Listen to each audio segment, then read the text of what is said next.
Bharatiya Janata party के झंडे लगाए गए हैं और काफी संख्या में लोग वहां पर नजर आ रहे हैं। और जो जानकारी हमको अभी तक प्राप्त हुई है उसके अनुसार पुराना शहर यानी कि जो परकोटा इलाका है जयपुर का, वहां इस रोड शो का आयोजन किया जा रहा है। और इस रोड शो के दौरान प्रधानमंत्री मोदी आदर्श नगर, हवा महल और किशनपोल विधानसभा क्षेत्र के इलाकों को कवर करेंगे। भारी संख्या में वहां पर लोग मौजूद हैं।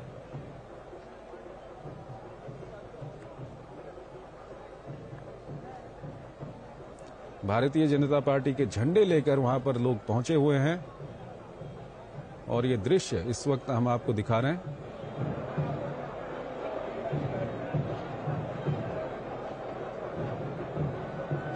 तो पीएम मोदी का जयपुर में रोड शो शुरू हो चुका है।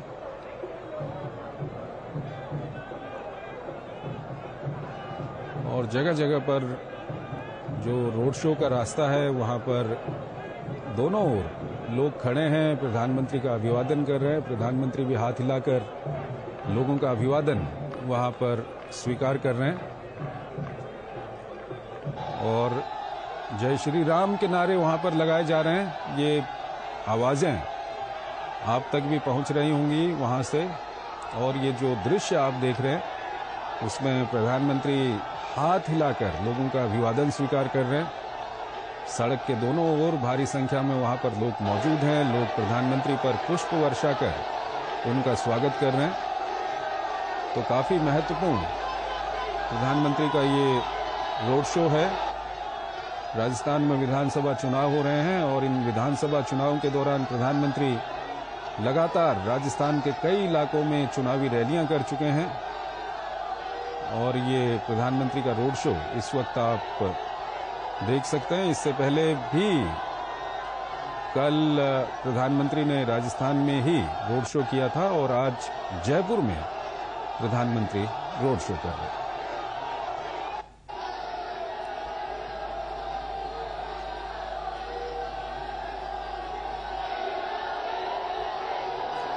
और ये भी बताया जा रहा है कि ये पहला मौका है जब जयपुर के इस पुराने इलाके में भारत के कोई प्रधानमंत्री पहुंचे हुए हैं। और जयपुर के सांगानेरी गेट स्थित हनुमान मंदिर से ये रोड शो शुरू हो चुका है, जो बापू बाजार, नेहरू बाजार, किशनपोल बाजार से होते हुए आगे बढ़ेगा।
बुलेटिन चल रहा है।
तो इस वक्त ये सीधे दृश्य आप देख रहे हैं राजस्थान के जयपुर से, जहां पर प्रधानमंत्री नरेंद्र मोदी इस वक्त रोड शो कर रहे हैं और भारी संख्या में वहां पर लोग मौजूद हैं जो प्रधानमंत्री का अभिवादन कर रहे हैं। प्रधानमंत्री भी हाथ हिलाकर लोगों का अभिवादन स्वीकार कर रहे हैं। और इससे पहले राजस्थान में आज दिन में भी प्रधानमंत्री ने जनसभाएं की हैं और अब शाम को जयपुर में जो राजस्थान की राजधानी है वहां पर प्रधानमंत्री एक रोड शो कर रहे हैं। भारी संख्या में लोग वहां पर मौजूद हैं जो प्रधानमंत्री का स्वागत कर रहे हैं। पुष्प वर्षा कर प्रधानमंत्री का स्वागत वहां पर किया जा रहा है। और आपको बता दें कि ये जो रोड शो है ये जयपुर के पुराने शहर यानी कि जिसको परकोटा इलाका कहा जाता है उस इलाके में ये रोड शो किया जा रहा है।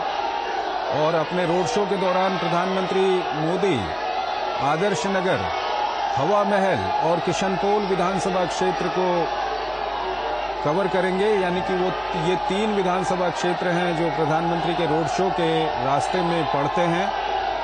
तो ये सीधे दृश्य इस वक्त हम आपको दिखा रहे हैं जयपुर से, जहां पर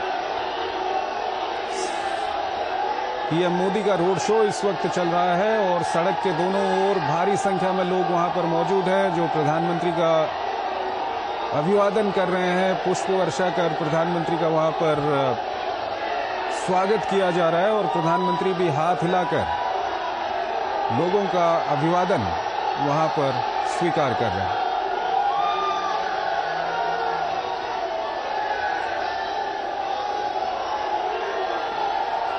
तो काफी महत्वपूर्ण प्रधानमंत्री का ये रोड शो है। राजस्थान में विधानसभा चुनाव चल रहे हैं और विशाल बैरिस्टो हमारे संवाददाता हमारे साथ जुड़ रहे हैं, उनसे हम बातचीत करेंगे।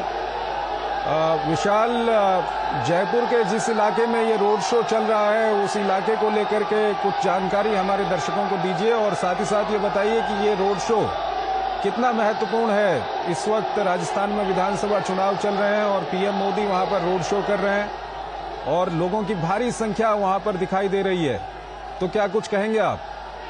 चंद्रशेखर, मैं आपको ये बता दूं कि प्रधानमंत्री का जो रोड शो है वो जयपुर के परकोटे में चल रहा है। परकोटा मतलब कि सिटी वॉल, और ये वो जयपुर है जिसे सवाई जयसिंह ने 18वीं शताब्दी में 1727 में बसाया था और ये सांगानेरी गेट से शुरू होकर सांगानेरी गेट तक वापस आएगा और ये बड़ी चौपड़, छोटी चौपड़, बापू बाजार, नेहरू बाजार, इन सब जो शहर का पुराना शहर जयपुर है, जिसे हम असली शहर कहते हैं, जिसे गुलाबी नगर का नाम दिया गया है, वो इन्हीं दरों दीवारों से निकलकर वो नाम गया है और यहीं से प्रधानमंत्री का रोड शो चल रहा है और ये है जयपुर का दिल। और प्रधानमंत्री को देखने के लिए दूर दूर तक लोग उमड़ रहे हैं। पुलिस वालों को बहुत मशक्कत करनी पड़ रही है और उनको हटाने की कोशिश की जा रही है, लेकिन वो बैरिकेड तोड़ तोड़ के प्रधानमंत्री को देखने के लिए आ रहे हैं और प्रधानमंत्री को देखने के लिए 3-3 घंटे पहले से ये पूरा जो पुराना जयपुर है, पूरा परकोटे का इलाका है, यहाँ पर मंदिर ही मंदिर है, तो लोग मंदिरों में चले गए हैं, मंदिरों के छतों पर चढ़ गए हैं और कहीं से भी प्रधानमंत्री की एक झलक देखने के लिए वो बेकरार है। आपने बात करी कितना महत्वपूर्ण ये रोड शो होने वाला है, तो मैं आपको बता दूं कि प्रधानमंत्री ने कल बीकानेर में रोड शो किया था और आज जयपुर में ये रोड शो कर रहे हैं। तो प्रधानमंत्री के ये जो रोड शोज है जो करीब 4 किलोमीटर का बीकानेर में था, 4 किलोमीटर के करीब यहाँ पर जयपुर में है, ये डिसाइडिंग फैक्टर होने वाला है बीजेपी के लिए। हालांकि बीजेपी काफी कॉन्फिडेंट है, लेकिन प्रधानमंत्री की मौजूदगी बीजेपी के लिए मास्टर स्ट्रोक साबित होती है। चंद्रशेखर, बिल्कुल विशाल, जो अभी तक हमारे पास जानकारी है उसके अनुसार प्रधानमंत्री यहाँ पर आदर्श नगर, हवा महल और किशनपोल, ये 3 विधानसभा क्षेत्र हैं जिनके इलाकों को प्रधानमंत्री यहाँ पर कवर करेंगे। कुछ दर्शकों को इसके बारे में जानकारी आप दे सकते हैं? देखिए चंद्रशेखर, जैसे कि मैंने आपको बताया कि हालांकि ये बीजेपी का परंपरागत वोट बैंक है और स्ट्रांग सीट्स है, लेकिन पिछले चुनाव में बीजेपी को यहाँ से सफलता नहीं मिली थी और उसके बहुत से कारण थे और उसमें वसुंधरा राजे भी एक फैक्टर था। लेकिन इस बार बीजेपी कोई कसर नहीं छोड़ रही है और मैं आपको ये बता दूं कि प्रधानमंत्री के साथ जो जीप है, जिस गाड़ी में वो चल रहे हैं, जिस गाड़ी में उनका रोड शो हो रहा है, उसमें उन्होंने सीपी जोशी को अपने साथ लिया है। सीपी जोशी को कुछ ही दिनों पहले रिप्लेस करके, सतीश पूनिया को रिप्लेस करके सीपी जोशी को प्रदेश अध्यक्ष बनाया गया। सीपी जोशी ब्राह्मण कैंडिडेट है, चित्तौड़ से वो आते हैं और अपने हिंदुत्व के लिए वो जाने जाते हैं और उनको साथ में लेना एक सीधा मैसेज है कि बीजेपी जो है अपने हिंदू वोट को इंटैक्ट करना चाहती है। और मैं आपको ये भी बता दूं कि हवा महल से उन्होंने एक हाथोज का जो मंदिर है उसके महंत को उन्होंने कैंडिडेट बना के उतारा है, बाबा बाल मुकुंद को।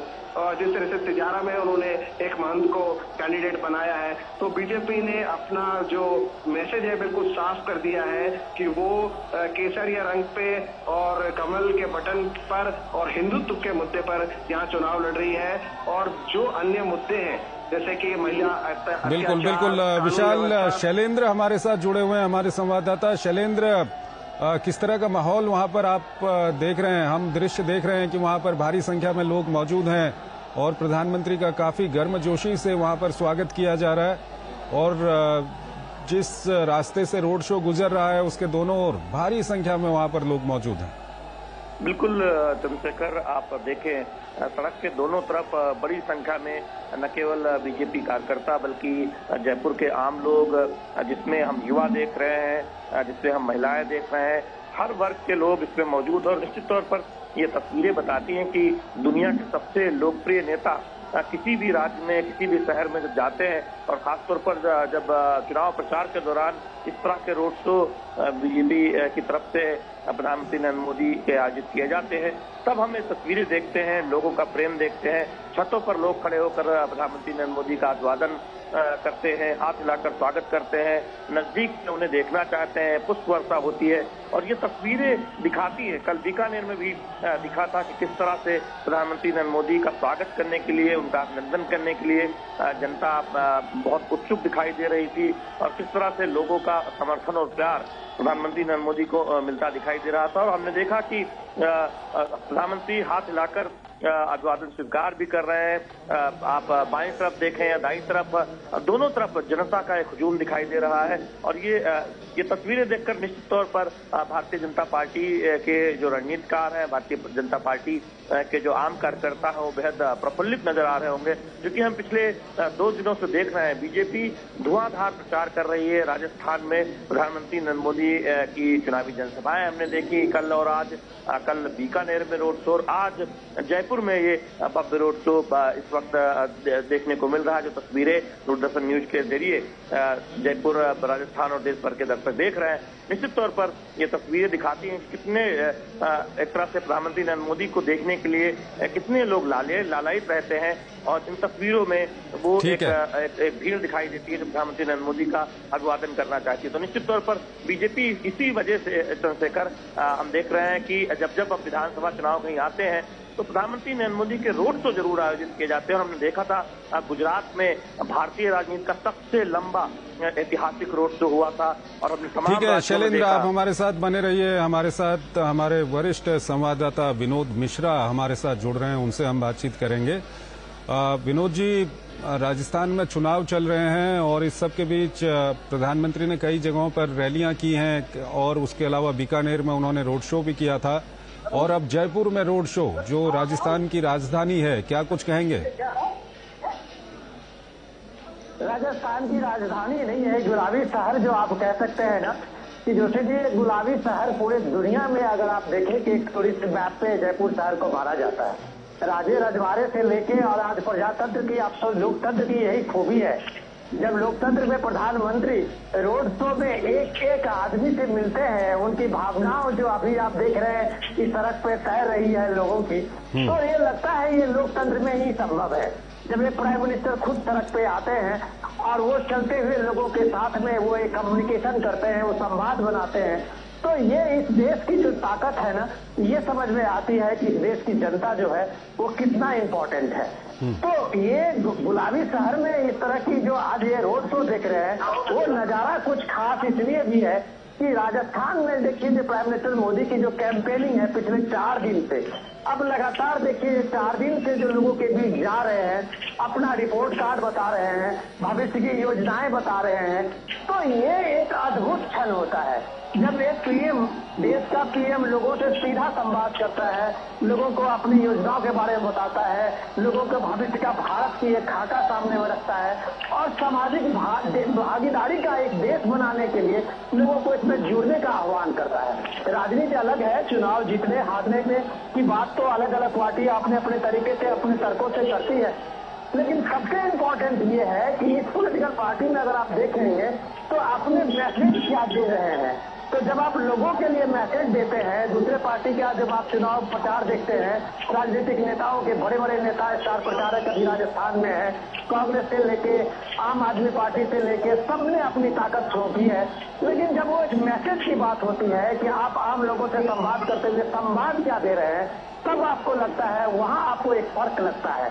तो ये फर्क जो है पीएम जब रोड शो करते हैं और लोगों की बड़ी भागीदारी उसमें हुजूम साथ में चलते हुए देखते हैं, तब वो लगता है कि लोगों का कनेक्शन जो है, लोगों का कनेक्ट क्या है, ये आपको पीएम के रोड शो में दिखने को मिलता है। विनोद जी, 2008 में जयपुर में सीरियल ब्लास्ट हुए थे और पिछले दिनों जो जयपुर बम ब्लास्ट के आरोपी थे उनको कोर्ट ने बरी कर दिया क्योंकि उनके खिलाफ पर्याप्त साक्ष्य नहीं मिले थे और बीजेपी ने एक बड़ा मुद्दा इसको बनाया हुआ है। और प्रधानमंत्री का जो रोड शो आज जिस रूट पे चल रहा है, इस रूट के अधिकांश जगहों पर ये सीरियल ब्लास्ट हुए थे, इसको लेकर क्या कुछ कहेंगे? एक बड़ा मुद्दा बीजेपी ने इसको बना के रखा हुआ है। आप मान सकते हैं, आप ये देखिए कि ये यहाँ आप हिंदुस्तान में अलग अलग कोने में, जिस आप कभी यूपी, आप राजस्थान की बात करें, अभी यूपी की बात करें, इससे पहले महाराष्ट्र की बात करें, ये 2009 का आपको याद होगा, 2008 से 9-10 तक में जो एक सीरियल बम ब्लास्ट का एक चेन बना हुआ था।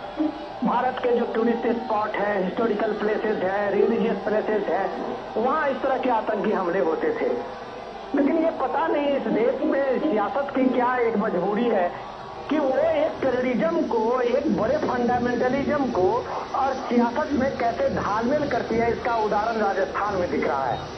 और अब ट्रायल कोर्ट को यह कहना पड़ा कि इसमें जो ट्रायल में हुई है वो कितनी एक तो सुस्त हुई है, इसकी रफ्तार सुस्त थी। दूसरा, जो आपको ट्रायल कोर्ट में उसको पनिश करने के लिए या कानून के दायरे में लाने के लिए जो सबूत जुटाने थे, इन सारी चीजों का वहाँ किस तरह से दिखा, वो तार होते हुए दिखा। तो आपको ये मानना पड़ेगा कि जब तक वहाँ की पुलिसिंग, न्याय व्यवस्था में आप जब अच्छी ट्रायल करके, आप जब अच्छे इन्वेस्टिगेशन करके सामने में नहीं रखेंगे, तो अब इस देश में जो ये आतंकवाद के खिलाफ एक माहौल बना है, जो पिछले आप 10 साल से देख रहे हैं, वो संभव नहीं है जब तक कि आप मजबूती से उसको न्याय के कटघरे में नहीं खड़ा करेंगे। तो इस मामले में राजस्थान सरकार की ये बड़ी चूक थी कि इतने खतरनाक आतंकी को, जिसको एक सजा के रूप में उसको एक यहाँ तक कि कोर्ट में फांसी की सजा भी मांग हुई थी, और उस अपराधी को, उस टेररिस्ट को आपने बाइज्जत रिहा करने की बात कह रहे हैं, तो ये माना जाएगा कि ये देश के आने वाले भविष्य के साथ में आप खिलवाड़ कर रहे हैं। वो 2008-9 का जो आतंकी हमलों का एक सीरीज था, आप देश को उस बहाने पे ले जा रहे हैं। ये अफसोसनाक बात है, लेकिन ये अभी अब इसका प्रोसेस है। ये ऐसा हुआ नहीं है कि अभी इसके ट्रायल कोर्ट में होने से उसका केस खत्म हो जाता है, ये अभी लंबा चलेगा। लेकिन इसमें राजस्थान की सरकार, मौजूदा सरकार की चूक हुई है। ठीक है विनोद जी, एक तरफ जी, विनोद जी अपनी बात पूरी कीजिए। जी, मैं यही कह रहा था कि लॉ एंड ऑर्डर जो है, आप ये देखें कि ये इसलिए होता है जब आप इस मामले में कोई सियासत का आप एक चेहरा बना, एक लाइन खींचते हैं। अब ये देखिए, पिछले दिनों जो राजस्थान में जितने दंगे हुए थे, जिस तरह से वहाँ पे एक माहौल बना था, इस माहौल के कारण में इसलिए था कि आप जस्टिस करते हुए नहीं दिख रहे थे। आप कहीं न किसी कॉर्नर में एक सॉफ्ट कॉर्नर ले रहे थे। ये ठीक बात है कि एडमिनिस्ट्रेशन को इस रूप में अपना एक रोल करना पड़ता है, लेकिन लॉ एंड ऑर्डर में आपको एक मैसेज भी देना पड़ता है। और वो मैसेज आपको बाबा अगर योगी आदित्यनाथ को लेकर लोग जितना भी बहस कर ले, लेकिन यूपी जैसे जगह पे आज अगर इस देश में पिछले 5 साल में एक भी दंगे नहीं हुए हैं, तो राजस्थान में ये संभव था। जो करने में अशोक गहलोत चूक गए हैं। शायद जो बीजेपी का आरोप है कि उन्होंने एक अपीजमेंट की तरह उस पर कोई ठोस कार्रवाई करते हुए नहीं दिखे, हो सकता है कि एक बड़ी वजह हो।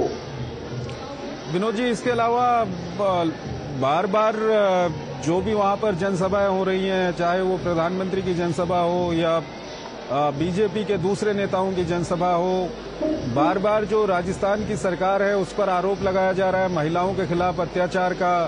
लॉ एंड ऑर्डर की वहां पर जो सिचुएशन है वो काफी खराब हो चुकी है। ये कितना बड़ा मुद्दा बन चुका है इन चुनाव में? बिल्कुल बड़ा मुद्दा है। अब अशोक गहलोत हर अपने जो प्रेस कॉन्फ्रेंस करते हैं या जो रैली करते हैं या अभी वो गारंटी यात्रा पे निकले हुए हैं, उनको ये सफाई देनी पड़ रही है। और वहाँ नेता अभी सफाई कांग्रेस के नेता दे रहे हैं कि चूंकि राजस्थान में FIR लॉज ज्यादा होता है, इसलिए केस ज्यादा दिखता है। तो ये आप इस मामले को इस तरह से छुपा नहीं सकते। आज सोशल मीडिया का दौर है। आप अगर FIR लॉन्च नहीं करेंगे तो ऑब्वियसली सोशल मीडिया पे वायरल होगी। और जो सबसे ज्यादा जो सोशल मीडिया पे इस तरह की खबरें हैं, चाहे दलित के साथ में अत्याचार की खबरें है या महिला उत्पीड़न की खबर है, और वो गांव देहात में अब रिपोर्ट हो रहा है, तो ये आपकी मजबूरी है कि आपको मजबूरी में उसको रिपोर्ट करनी पड़ी है। और अगर आपको रिपोर्ट करनी पड़ी है तो आपके एसपी डाटा में वो चीजें आएगी, और जब आएगी तो आपको इसका जवाब भी देना होगा कि राजस्थान लगातार महिला उत्पीड़न के मामले में, महिलाओं के साथ में अभद्र व्यवहार करने के मामले में क्यों सबसे अव्वल रहा है, और सरकार कोई ठोस कार्रवाई करते हुए क्यों नहीं दिखी है। विनोद जी, इसके अलावा आज प्रधानमंत्री ने एक रैली के दौरान ये भी कहा कि ऐसा कोई पेपर नहीं जिसे कांग्रेस ने बेचा नहीं। दरअसल वो पेपर लीक का मामला वहां पर उठा रहे थे। इसको किस तरह से वहां पर बीजेपी इस मुद्दे को उठा रही है? देखिए, सच में ये मामला जो है पीएम मोदी का, अगर आप 2-3 मामले को देखें, वो किस तरह से करप्शन के इशू पे जो पूरी तरह से अशोक गहलोत सरकार को घेर रहे हैं। और डिफरेंटली ये चीजें पिछले 2 साल से आप देखिए कि लोगों के जनमानस में कहीं से हर एक आदमी इस चीज के लिए, इंडिविजुअल जो बेरोजगार युवक चाहे वो सरकारी नौकरी के लिए तैयारी कर रहे हो या फिर दूसरे बिजनेस के लोग अपने अपने एक छोटा मोटा इंस्टीट्यूशन बनाने के लिए या दुकान करने के लिए कर रहे हो, उनके मन का जो सवाल है वो सवाल आज टीम अपने रैली में उठा रहे हैं। और ये इसलिए उठा रहे हैं कि जब आपके आज अगर इस तरह की कार्रवाई हो रही है, आज अगर ईडी की कार्रवाई हो रही है, उसमें लॉकर खुल रहे हैं, उसमें जो बैंकों में उनके पैसे जो रखे हुए वो लोगों के बीच सार्वजनिक हो रहे हैं, तो ये काम जब आज ईडी की कार्रवाई से हो रही है तो काश अगर 2 साल पहले वहाँ के एसीबी, वहाँ के जो क्राइम ब्यूरो है, इस तरह की ठोस कार्रवाई करती तो शायद ये पेपर लीक चपरासी से लेके ऑफिसर तक का जो एक सीरीज था राजस्थान में शायद नहीं होता। आपको मैं एक बार याद दिला दूं कि सचिन पायलट ने पिछले महीने लगभग 3 महीने का इस पेपर लीक के खिलाफ में उन्होंने आमरण धरना यात्रा शुरू की थी और जयपुर शहर में उन्होंने धरना दिया था और कांग्रेस को ये बात माननी पड़ी थी कि ये उसके सरकार में सबसे बड़ी नाकामी है। ये खुद कांग्रेस के लोगों ने माना और ये बात कम से कम बीजेपी के लोग कहेंगे तो ये एक आरोप लगेगा, लेकिन खुद सचिन पायलट इस पेपर लीक के मामले में राज्य सरकार को घेरते हुए नजर आए और उन्होंने एक तरह से उसको बड़ा मुद्दा बना दिया था। लेकिन आज अगर प्राइम मिनिस्टर मोदी इस चीज उछाल रहे कि सचिन पायलट चुप है, आज वो इस कार्रवाई पे करने के लिए कोई जो एजेंडा उन्होंने बनाया था उस एजेंडा को सचिन पायलट आज की रैलियों में, अपनी जनसभाओं में नहीं उठा रहे हैं, लेकिन पीएम मोदी उनके बचे हुए काम को आगे बढ़ा रहे हैं और वो कह रहे हैं कि ये भ्रष्ट सरकार है। जब एक नौजवान की कोई नौकरी छीन के दूसरे को पैसे लेके दे रहा हो तो आप कह सकते हैं कि ये एस्पिरेशन इंडिया के साथ ये बड़ा धोखा है।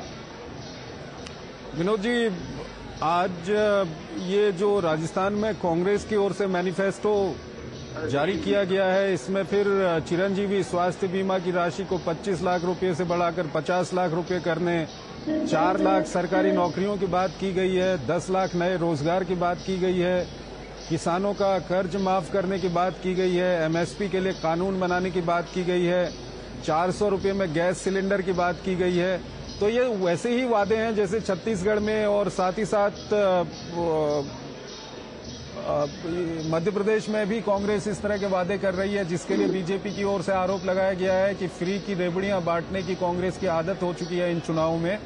ये बीजेपी के लिए कितनी बड़ी चुनौती वहां पर है? देखिए जोशी जी, ये देश जो है वहाँ लोग जनता को बहुत अंडर एस्टिमेट करते हैं। उनको लगता है कि हम ये लुक लुभाने वादे करके और चुनाव हम जीत जाएंगे, सत्ता में दोबारा आ जाएंगे। ऐसा होता नहीं है। ऐसा इसलिए नहीं होता है कि पहले तो बात ये है कि जो सरकार में होती है पॉलिटिकल पार्टियां, वो वादे इतना कर नहीं पाती है क्योंकि उनको अपना एक लिमिट पता होता है। अपोजिशन में जो पार्टियां होती है उनको पूरा खुला आकाश होता है, वो जितना दे दे, चांद दे दे, तारे दे दे, सबको जमीन से उतार के दे दे। लेकिन जो सरकार में पार्टी होती है उसके साथ में एक लिमिटेशन होता है, उनके पास रिप्रेजेंटेशन कम होते हैं कि वो इस चीज को बता सके लोगों को। और अगर ये बात, अगर 25 लाख की चिरंजीवी योजना की बात है, वो आज सीधे सीधे 50 लाख, राहुल गांधी ने सिर्फ यही तो कहा था कि हम सबसे ज्यादा अपने स्वास्थ्य स्कीम में पैसा दे रहे हैं, अगर इसको थोड़ा और बढ़ा दे तो शायद और लोगों की सहूलियत होगी। राहुल गांधी के सिर्फ एक जनसभा में इतना कहने के साथ ही 1 घंटे के बाद अशोक गहलोत सरकार से ये आ जाता है उसका वादा कि इसको हम 50 लाख कर रहे हैं। तो जो आपको करना नहीं है उसको अगर आप 1 करोड़ भी कर दे तो क्या फर्क पड़ता है? अगर आपको करना है तो आप लोगों को इसका बजट बता सकते हैं कि हम जो ये 1 करोड़ या 50 लाख करने जा रहे हैं उसके पीछे हमारा ये बजट है और उसको लेके हमारी ये तैयारी है। आपने राहुल गांधी ने एक बात कही और 1 घंटे में आपने 25 का 50 कर दिया। तो ये जो फेक है ना, वो नैरेटिव आपका आज की तारीख में नहीं चलता है। दूसरी बात कि आप ये देखिए कि एंटी इनकम्बेंसी का लोड जिस तरह से छत्तीसगढ़ में सरकार की थी, वहाँ भूपेश बघेल की सरकार के खिलाफ में थी, वो उससे ज्यादा अभी राजस्थान में अशोक गहलोत के खिलाफ में है। लॉ एंड ऑर्डर की सिचुएशन से लेके हर मामले, करप्शन से लेके, तो इन सांप्रदायिक दंगों के मामले में, इन सारे चीजों को लेके अब अशोक गहलोत के सामने में यही विकल्प है कि वो अपना जो समाज कल्याण का जो उनका कुछ काम है, जिसको वो अभी मार्केट में अपना बाजार में, इलेक्शन बाजार में उतार सकते हैं, तो वो वही उतारने का काम किया। आपको याद होगा कि राहुल गांधी 50 दिन में ये पहली बार इस हफ्ते में 2 रैलियां किया। इससे पहले राहुल गांधी की राजस्थान में नो एंट्री थी। तो आप समझ सकते हैं कि अशोक गहलोत जानता था कि आप ये वादे की झाड़ी लगा के राजस्थान में कुछ बड़ा अचीव नहीं कर लेंगे। राहुल गांधी की जितनी आबादी उससे उतना हक, ये नारे से आप राजस्थान में कुछ नहीं कर पाएंगे। तो अशोक गहलोत ने एक तरह से राहुल गांधी की इस एंट्री को, पॉलिटिकल रैली को एक तरह से बैन किया हुआ था। अब ये लास्ट सीजन इस इलेक्शन के में ये अंतिम फेज है जहां पे इसका चुनाव का प्रचार प्रसार बंद हो जाएगा 4 दिन के बाद। तो अब राहुल गांधी का यहाँ अपीयरेंस होता है और वो गेस्ट अपीयरेंस में ये वादे के साथ साथ अपनी बड़ी बड़ी बातें कहने लगे हैं। लेकिन अशोक गहलोत को पता है कि उनको जो अपना समाज कल्याण का जो उनका अपना कुछ काम है, जो एजेंडा है, उसी को वो साथ में रखेंगे। और ये इतनी बड़ी जो गारंटी यात्रा वो पिछले महीनों से कर रहे हैं, तो लोगों को बता रहे हैं कि जितना हम काम अभी तक किया है उसको आगे रखेंगे और इसमें हम कम से कम 20-25 और जोड़ेंगे। तो लोग भी जब आप पूछ रहे हैं ना, जब आप सरकार रहते हुए नहीं किया तो आप अगली सरकार बनने पर क्या करेंगे, ये बात लोग उनके पास सामने में एक सबसे बड़ा सवाल बन के खड़ा है। इसके अलावा विनोद जी, अगर हम कांग्रेस की बात करें तो कांग्रेस के अंदर एक तरफ सचिन पायलट धड़ा, दूसरी तरफ अशोक गहलोत का धड़ा, उसके अलावा लाल डायरी का भी मामला सामने आया। जो कांग्रेस पार्टी के अंदर का भीतरघात है वो कितना बीजेपी के लिए प्लस पॉइंट है यहाँ पर? देखिए, ये बताना जरूरी है। इस रोड शो के चलते चलते प्राइम मिनिस्टर का काफिला चल रहा है, लेकिन ये चर्चा आपने बहुत अच्छा की, इसमें शुरुआत की है कि सबसे इम्पोर्टेंट है कि आप देखिए कि छोटे छोटे चीजों को हम लोग मैंने अननोटिस कर देते हैं, उस चीज को मैंने अपने पॉलिटिकल कन्वर्सेशन में उसको नहीं लाते हैं। आप अभी 2 दिन पहले सचिन पायलट ने अभी एक प्रेस कॉन्फ्रेंस में कहा था, एक रिपोर्टर ने जैसे उनको पूछा कि अब आप रैली में खुल के हिस्सा ले रहे हैं तो क्या ये जो दूरियां हैं वो कम हो गई है, तो उनका जवाब था सचिन पायलट का कि हम ये रैली और ये इलेक्शन में का जो हमारा प्रचार प्रसार है वो हम मल्लिकार्जुन खड़गे के कहने से, पार्टी अध्यक्ष के कहने से कर रहे हैं। तो मतलब साफ है कि वो ये कह रहे हैं कि हमें कहा गया है कि तुम चुनाव मैदान में अपनी भूमिका निभाओ, तो इसलिए हम यहाँ आ गए हैं, बशर्ते कि उनका अपना कोई स्टेक नहीं है। Number 1 point. नंबर 2, उन्होंने कहा कि इस चुनाव में अगर हार की होती है, अगर हम सरकार में नहीं बनाने पाने की स्थिति हो तो इसकी जिम्मेदारी मेरी नहीं है। इसका मतलब वो ये भी कह रहे हैं कि 2018 में जैसा उन्होंने कैंपेन किया था और सचिन पायलट ने लीड लिया था और अचानक जब सरकार बनने की हुई तो 10 जनपद से अशोक गहलोत का नाम आया और वो चीफ मिनिस्टर बन गए थे। तो ये बात कर रहे हैं कि इस बार ऐसी नहीं है, इस जीत हार में मेरी कोई भूमिका नहीं है, अगर ये हार है तो सिर्फ अशोक गहलोत की हार होगी। तो इतना क्लियर कट मैसेज के बाद लोगों को समझने में कोई दिक्कत नहीं है।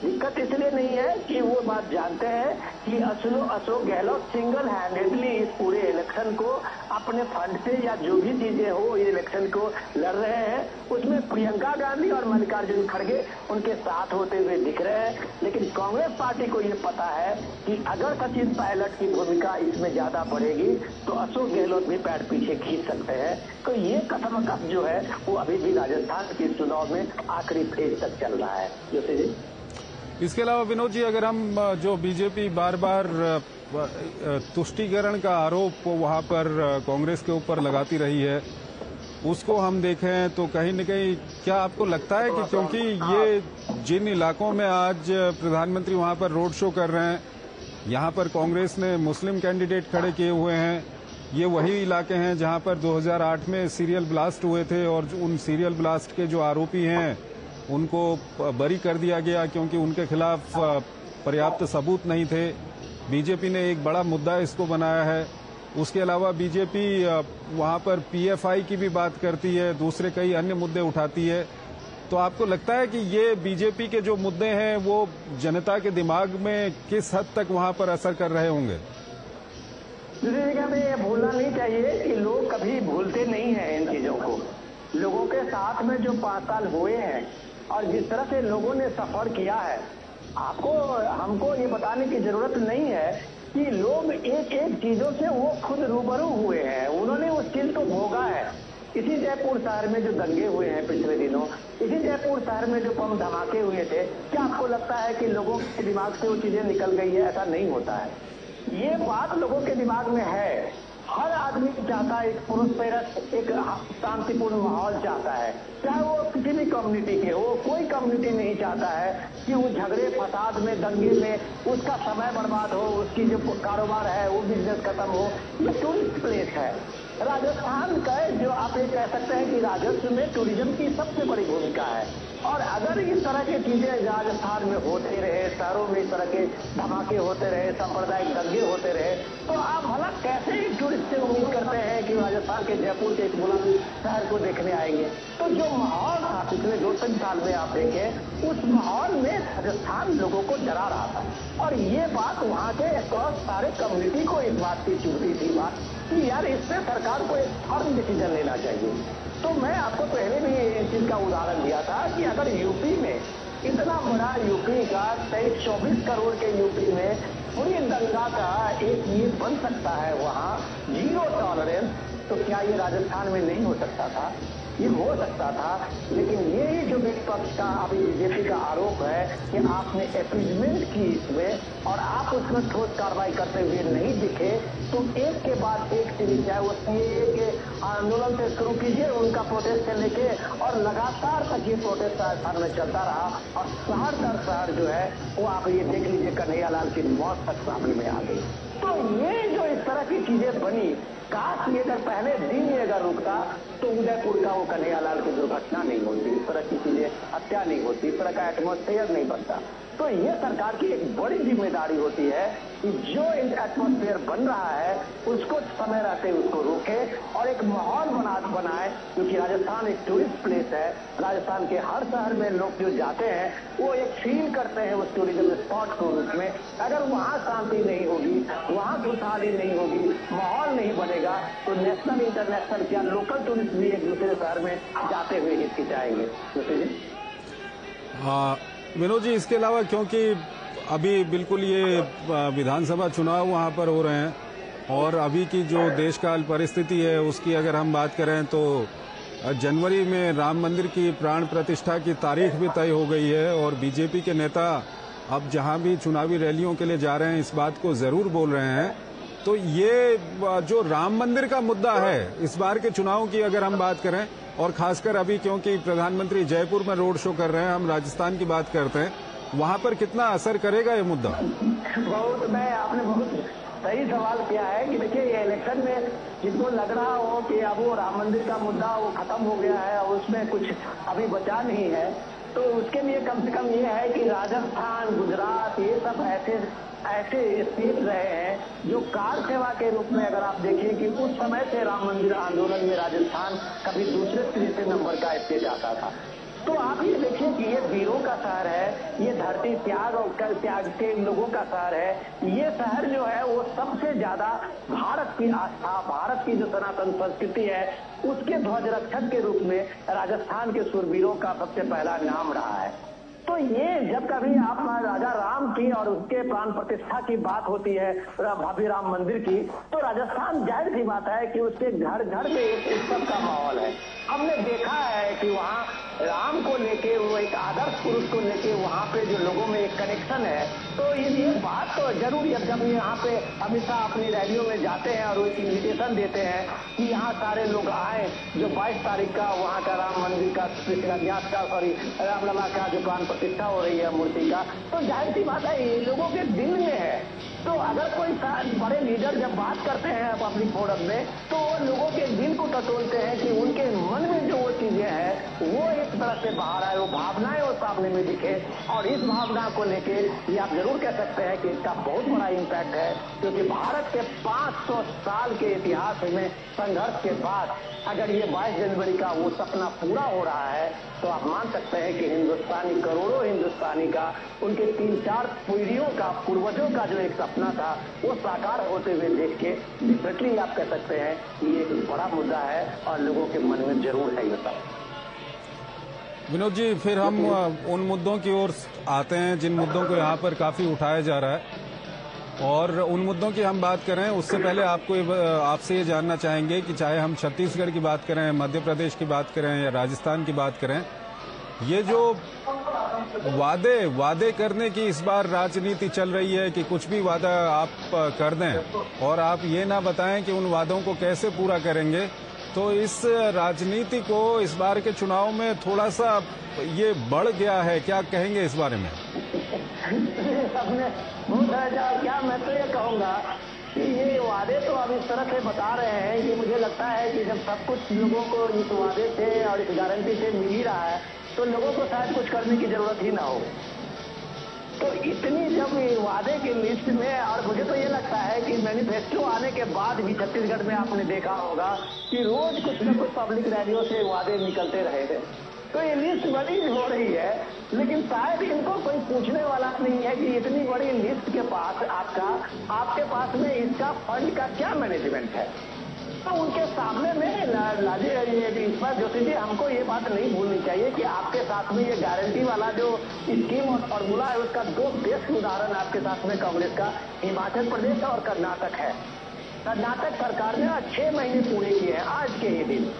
सारे अखबारों में बड़े बड़े इश्तेहार चले हैं, निकले हैं और कर्नाटक सरकार ने अपनी उपलब्धि बताई है, लेकिन वो कर्नाटक सरकार अब 5 गारंटी में बात नहीं कर रही है, क्योंकि उनको पता है कि जब कर्नाटक सरकार ने 5 गारंटी में राहुल गांधी का ये वादा था इलेक्शन में कि पहले कैबिनेट में ये 5 गारंटी जो हम लोगों के सामने में रख रहे हैं उसको हमारी सरकार पूरी हो करेगी, और वो सरकार उनकी पहली कैबिनेट ही 2 महीने के बाद ली और ये 6 महीने हो गए, वो 2 अभी तक एजेंडे से आगे नहीं बढ़े, वो भी राइडर के साथ।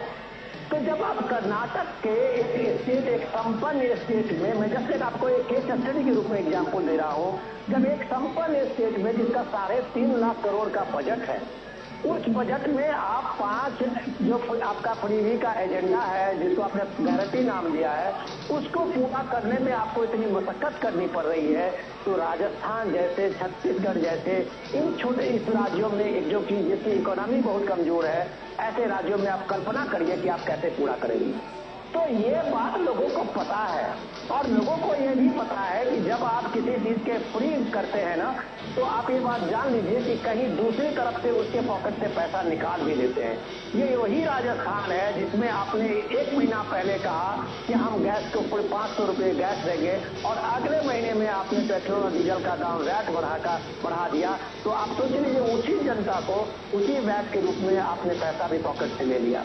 उसी के बॉर्डर के आसपास वो राजस्थान के शहर के जो आसपास के लोग थे वो यूपी में पेट्रोल भरा रहे थे, हरियाणा में पेट्रोल भरा रहे थे, लेकिन वो जयपुर के किसी पेट्रोल पंप पर नहीं भरा रहे थे क्योंकि उनके पॉकेट ढेरी हो रही थी।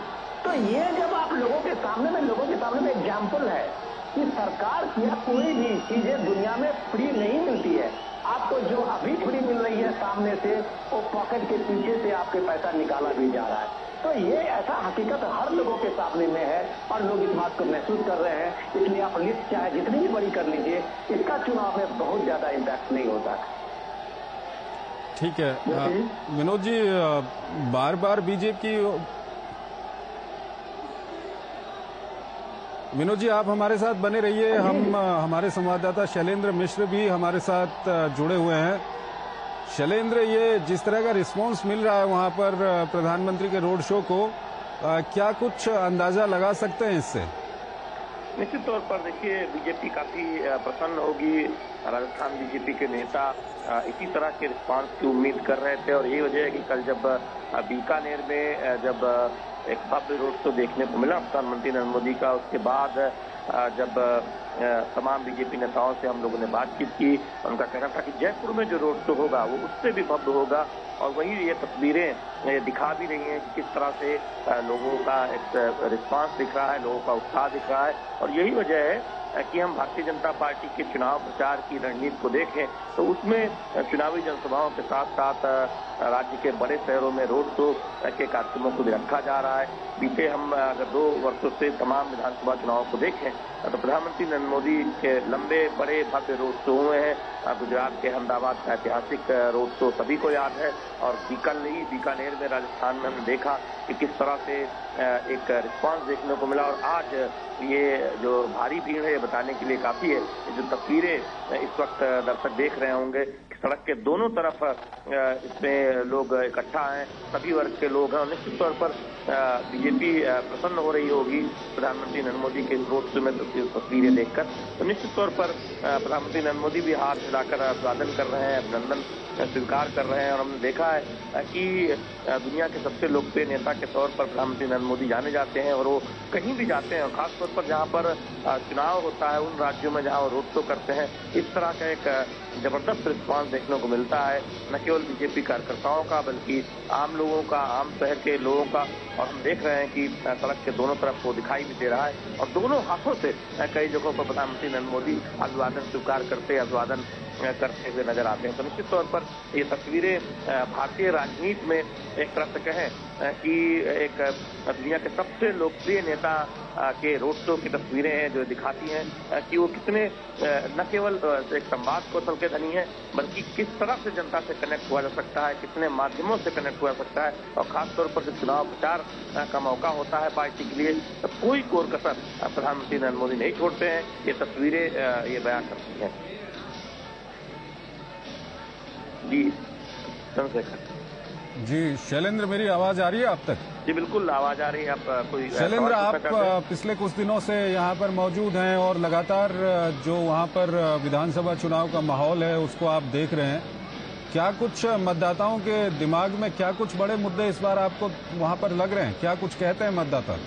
देखिए, पहली बात तो है कि हम जानते हैं कि राजस्थान के विधानसभा चुनाव को एक तरह से बीजेपी एक तरफ और कांग्रेस एक तरफ, इस तरह से पीछे आप कई दशकों से देखें तो कांग्रेस वर्सेस बीजेपी का एक चुनाव रहता है। लेकिन कांग्रेस के लिए एक दुविधा ये है कि जो एक राष्ट्रीय स्तर पर जो उन्होंने गठबंधन बनाया है, उसके तमाम गठबंधन सहयोगी एक तरह से देखें वो दमखम लगा रहे हैं, वो उस कांग्रेस के गठबंधन का हिस्सा नहीं है, यानी वो अलग चुनाव लड़ रहे हैं, वो अपनी अलग राजनीतिक जमीन तलाश रहे हैं। तो कांग्रेस के लिए चुनौती है। दूसरी बात है कि जिन मुद्दों को बीजेपी ने उठाया है राजस्थान में अशोक गहलोत सरकार के खिलाफ, वो बड़े मुद्दे बनते हुए दिखाई दे रहे हैं। और कांग्रेस का जो घोषणा पत्र आया, कांग्रेस उसमें भी एक तरफ से देखें उन मुद्दों की छाप दिखाई देती है, चाहे महिलाओं के लिए एक सुरक्षा व्यवस्था की बात हो, क्योंकि राजस्थान के आंकड़े बताते हैं कि महिला अत्याचार के मामले में राजस्थान एक अग्रणी प्रदेश है, कानून व्यवस्था को लेकर यहाँ की स्थिति ठीक नहीं है। तो ऐसे में इस मुद्दे को हम देख रहे हैं कि न केवल विधानसभा चुनाव